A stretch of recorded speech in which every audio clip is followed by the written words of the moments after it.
Hello JS friends. बच्चों, आज का वीडियो बहुत ज़्यादा इंपॉर्टेंट होने वाला है। बहुत से बच्चे कॉल करते हैं, मैसेज करते हैं कि सर जेई की फुल इन्फॉर्मेशन पे वीडियो लेके आइए। और बहुत से बच्चे हैं जो तैयारी भी करने आते हैं कानपुर में और उनको क्या है, फुल इन्फॉर्मेशन नहीं होती। क्योंकि बच्चों, जब तक आपको रोड मैप नहीं पता होगा कि आपको जेई के कॉलेज तक पहुंचने का रोड मैप क्या होता है, मतलब आईआईटी जेई की तैयारी कर रहे हो, आईआईटीएन बनना है, तो उसके बारे में फुल इन्फॉर्मेशन होनी चाहिए कि टारगेट कितना होता है, उसमें कंपटीशन कितना होता है, एग्ज़ाम कौन कौन से देने होते हैं, कैसे आईआईटी के कॉलेज तक पहुंचोगे। तो बहुत ज़्यादा इंपॉर्टेंट वीडियो रहने वाला है। फुल वीडियो देखेगा क्योंकि बहुत ज़्यादा इंपॉर्टेंट है। क्योंकि बच्चों, आज एक मैं एग्जांपल देना चाहता हूँ। अगर आपको किसी भी सिटी में जाना है, आपको यहाँ से मुंबई जाना है, तो उसके बारे में पहले आप रास्ता देखेंगे कि कौन से रास्ते से जाना है, कौन सा सही रास्ता है। दूसरी चीज़, कहाँ पर आपको स्टे करना है, कितने पैसे लगेंगे, पूरी तैयारी करके जाते हो ना। आप ऐसे पता चले गए 5,000 रुपये लेके गए और वहाँ लग गए 10,000 रुपये। या फिर आपको कहाँ रखना, मतलब एक तरीके से रोड मैप जब पता होगा ना तो बहुत आसान रास्ता हो जाता है। और रोड मैप ही नहीं पता है तो फिर क्या है, वहाँ तक पहुँचने में कहीं ना कहीं दिक्कत आती है। तो इसलिए ये आपको जो इन्फॉर्मेशन मिल रही है, फुल वीडियो जो रहने वाला है, बहुत ज़्यादा इंपॉर्टेंट है, लास्ट तक देखिएगा। सबसे पहले तो मैं बता देता हूँ कि आपके एग्ज़ाम कितने होते हैं। जैसे अभी आप 12th क्लास में होंगे या फिर 11th क्लास में होंगे या फिर आपने 12th के एग्ज़ाम दे दिए, कब कब आप जेई का एग्ज़ाम दे सकते हैं। सबसे पहली बात, इसमें कोई एज नहीं होता है कि आप 16 साल के हैं, 17 साल के, 18 साल के हैं। बहुत से बच्चे सोचते होंगे मेरी अभी 16 एज है, 17 एज है, क्या मैं जेई का एग्ज़ाम दे सकता हूँ। ऐसा कुछ नहीं। इसमें क्या होता है, जेई एडवांस के आपके 2 अटैम्प्ट मिलते हैं। अब ये जेई एडवांस क्या होता है, ये होता है आपका आईआईटी। और जो जेई मेंस के एग्ज़ाम होते हैं वो 3 साल दे सकते हैं। मतलब 12th के साथ पहले आप जेई मेंस का देंगे, फिर जेई एडवांस का देंगे। अगर आप इस साल एग्ज़ाम नहीं देते तो आपका ये वेस्ट चला जाएगा। मतलब कि आपके पास केवल अब 2 साल बचे। 2 साल मतलब जेई मेंस के 2 साल दे सकते हो और एडवांस का केवल एक ही बचा। जैसा कि एडवांस क्या है, 2 ही बार होता है, एक 12th के साथ, एक 12th के बाद। तो 12th में आपने दिया नहीं, तो 12th वाला जो आपका बचा एक। मतलब अभी जो बच्चे 12th पास आउट कर चुके होंगे, जिन बच्चों ने एडवांस का एग्जाम नहीं दिया होगा, उनके पास लास्ट अटेम्प्ट है। और जो बच्चे अभी इस साल 12th पास आउट कर चुके हैं, जेई मेंस का भी फॉर्म नहीं डाला था, अब उनके पास जेई मेंस के 2 साल हैं। मतलब इस साल आप दे सकते हैं 2026 में जो आप तैयारी कर रहे हैं, और 2027 में भी दे सकते हैं। अब बात आती है कि जेई मेंस का एग्जाम कब कब होता है और एडवांस का एग्जाम कब होगा, हम वहां तक कैसे पहुंचेंगे, पूरी जर्नी देखते हैं। जेई मेंस के एग्जाम 2 होते हैं, एक जनवरी में होता है और एक अप्रैल में होता है। अब ये 2 एग्जाम क्यों होते हैं, ऐसा क्यों बनाया गया? ऐसा इसलिए बनाया गया है क्योंकि बहुत से बच्चे हैं जो तैयारी करते हैं, प्री फाउंडेशन से तैयारी करते हैं या फिर 11th क्लास से तैयारी करते हैं। क्योंकि आज की डेट क्या है, आप देख रहे हो, आज का जो है बहुत से बच्चे हैं जो 9th क्लास से जेई की तैयारी स्टार्ट कर देते हैं या फिर 11 से। मोस्टली बच्चे 11 से करते हैं। तो आपको भी, अगर ये कोई बच्चा 10th क्लास वाला बच्चा वीडियो देख रहा है, तो फाउंडेशन से ही तैयारी स्टार्ट कर देनी चाहिए। तो उसमें क्या रहता है, आपको ना टाइम अच्छा खासा मिल जाता है और रैंक बहुत अच्छी आती है। अगर आप अभी ड्रॉपर बैच के हैं तो कोई दिक्कत नहीं, आपको मेहनत करनी पड़ेगी, 100% सिलेक्शन होगा। बट आपको क्या है, एडवांस तक सिलेक्शन के चांसेस हैं और आप बेस्ट रैंक दे सकते हैं। बट अंडर 100 रैंक अगर देनी है तो उसके लिए आपके 11-12 के कॉन्सेप्ट बहुत अच्छे होने चाहिए, या फिर 11-12 में आपने कहीं कोचिंग की हो। तो मैं आपको बता देता हूं कि जनवरी और अप्रैल में डिफरेंस बस ये है कि जो बच्चे 9th क्लास से 11th क्लास से तैयारी कर रहे हैं, जनवरी में ही सिलेक्ट हो जाते हैं, उनको एडवांस में बहुत अच्छा टाइम मिल जाता है, 4 से 5 महीने का। और जो बच्चा अप्रैल में सिलेक्ट हो रहा है, उसके लिए कहीं ना कहीं 2 महीने ही मिल रहे हैं जेई एडवांस के। ये बहुत बड़ा कारण रहा कि इसलिए 2 अटैम्प्ट किए गए। बहुत अच्छी बात है। पहले क्या होता था, एक ही अटेम्प्ट मिलता था, अप्रैल और मई में तुरंत एग्जाम हो जाता था, 2 महीने कहीं ना कहीं एडवांस के लिए कम मिलते थे। अब 2 अटेम्प्ट कैसे, अगर किसी बच्चे का जनवरी में आ रहा है 90 परसेंटाइल और अप्रैल वाले में आ रहा है 89 परसेंटाइल, तो जनवरी वाला माना जाएगा। मतलब जिसमें दोनों में से सबसे ज़्यादा नंबर आते हैं वो वाला ही आपका काउंट किया जाएगा। अब बात आती है कि इसमें कट ऑफ क्या जाता है। अब हम जेई एडवांस का एग्जाम कैसे देंगे। मान लीजिए आपका जनवरी वाले में जनरल कैंडिडेट से आपका 90 आया, अप्रैल वाले में 92 आया, तो क्या आप एलिजिबल हैं जेई एडवांस के लिए? बिल्कुल नहीं है। जो जेई एडवांस के लिए एग्ज़ाम जो बच्चे देते हैं, उनके लिए पहले जेई मेंस क्वालिफाई करना होता है। एक परसेंटाइल जाता है, एक कट ऑफ जाता है कि आपका जनरल का, जैसा कि इस बार गया है 93 पॉइंट कुछ, मतलब 93 कुछ।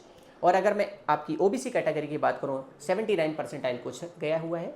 और अगर मैं बात करूँ एससी ओबीसी, तो आपका 61 या फिर 49, जो भी एससी एसटी कैटेगरी के हैं, तो इस तरीके से आपका परसेंटाइल गया है। अब मैं बात करता हूँ कि 93 परसेंटाइल, बच्चा सोच रहा होगा तो बहुत ज़्यादा है। बेटा 93 परसेंटाइल जो है आपका मात्र 120, 130, 140 नंबर के बीच में ही बन जाएगा। मतलब अगर 120 नंबर ले आता हो, कितने में से?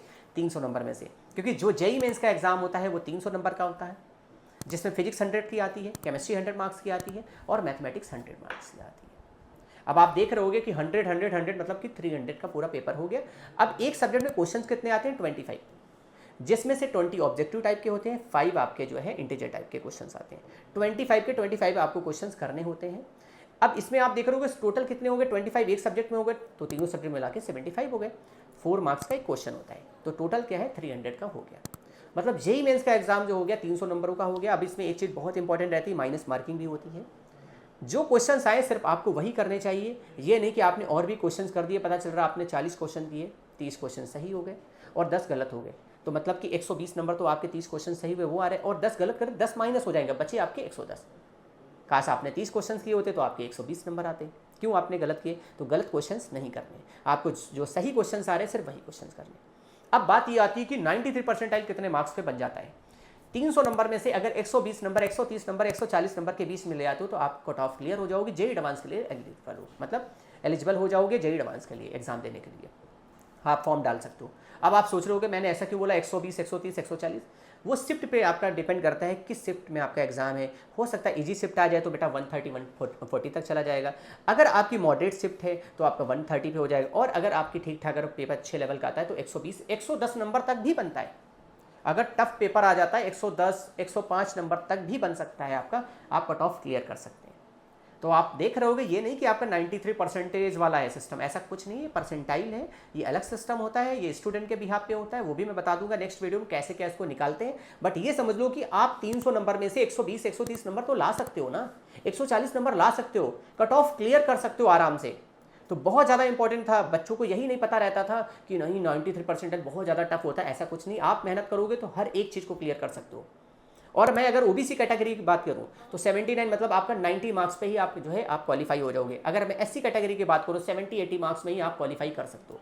बट ये सोच रहे होगे कि नहीं 120 नंबर में, 90 नंबर में आपको कॉलेज, आपको गवर्नमेंट कॉलेज मिलने स्टार्ट हो जाएंगे। अगर आप एनआईटी चाहते हो, ट्रिपल आईटी चाहते हो, तो उसके लिए 100, जैसे कि अगर एससी कैटेगरी का बच्चा है तो 100 नंबर प्लस लाना पड़ेगा, आपकी ओबीसी कैटेगरी का बच्चा 120 नंबर प्लस लाना पड़ेगा, और अगर जनरल कैंडिडेट का बच्चा है तो 140, 150 प्लस नंबर लाने पड़ेंगे आपके एनआईटी और ट्रिपल आईटी के लिए। अब ये तो बात हो गई पूरी जेईई मेंस के लिए, आपने देख लिया कि जेईई एडवांस के लिए कैसे आप फॉर्म डाल सकते हैं। अब जेईई एडवांस में क्या होता है बेटा, ये 360 नंबर का होता है, इसमें 2 एग्जाम होते हैं, 180, 180 और इसमें क्या रहता है आपका जो कट ऑफ जाता है 93, 95, मतलब कि 360 नंबर में से अगर आप 93, 94 नंबर ले आते हो तो आप क्या है क्वालिफाई हो जाओगे जेईई एडवांस के लिए। ये जनरल कैंडिडेट्स के लिए हो गया। अगर मैं ओबीसी की बात करूं, एससी की बात करूं तो बहुत कम होता है, 70 नंबर पे आप क्वालिफाई हो जाओगे, 75 नंबर पे ही हो जाओगे।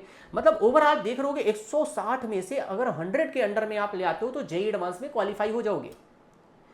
टारगेट करिए कि 120, 130, 140 नंबर तक लेके आइए, अच्छी आपको जो है अच्छा कॉलेज मिल जाएगा आईआईटी का। बट जो बच्चे 200 नंबर लाते हैं, 250 नंबर लाते हैं, आपका क्या है अच्छी ब्रांच से बीटेक करने का मन है, या फिर आप एनआईटी के लिए ले लो या फिर आईआईटी के लिए, तो आपको अच्छी रैंक लानी पड़ेगी। अच्छी रैंक के लिए आपको मेहनत करनी पड़ेगी, 5-5, 6-6, 7-7, 8-8 घंटे तक सेल्फ स्टडी करनी पड़ेगी, क्योंकि आपकी ही मेहनत ही रंग लाती है।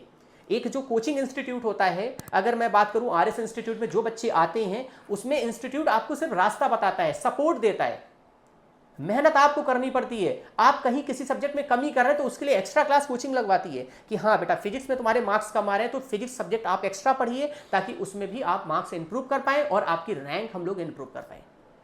मेहनत आपको करनी होगी। तो बच्चों कोई बहुत टफ रास्ता नहीं है, जैसा कि बोला जाता नहीं है आईआईटी सबसे टफेस्ट एग्जाम है, मानता हूं, बट बच्चे ही क्लियर करते हैं, आप जैसे स्टूडेंट ही क्लियर करते हैं, और आप लोग देख भी रहे होंगे, तो आप लोग भी कर सकते हैं। सबसे अच्छा ये रास्ता होता है। और बहुत अच्छा लगा कि आप लोग हमारा ये आप लोगों ने फुल वीडियो देखा। और एक चीज़ मैं बता देता हूँ, बहुत से बच्चे कंफ्यूज रहते हैं कि अगर आपका 75% नहीं आता है तो क्या आप जेईई मेंस का एग्जाम दे सकते हैं? जी हाँ, आप एग्जाम दे सकते हैं। सरकारी कॉलेज आपको मिल जाएंगे और बहुत अच्छे अच्छे कॉलेज है जिससे आप जो है अच्छे कॉलेज में जाएंगे, करोड़ों का पैकेज होता है। तो अगर आपका 70% भी आ रहा है, 65 भी परसेंट आ रहा है, फिर भी आप जो है आईआईटी मतलब जेईई मेंस का एग्जाम दे सकते हैं, जेईई मेंस का फॉर्म डाल सकते हैं, उसके थ्रू आपको बहुत अच्छे अच्छे कॉलेज मिल जाएंगे।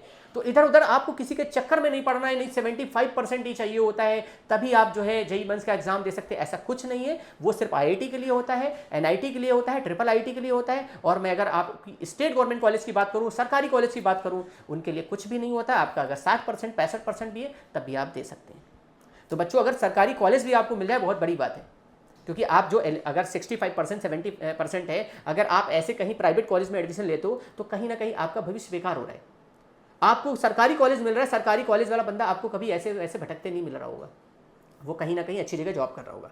तो सरकारी कॉलेज के लिए पढ़िए, 1 साल मेहनत करिए, फिर आप कॉलेज में जाइए।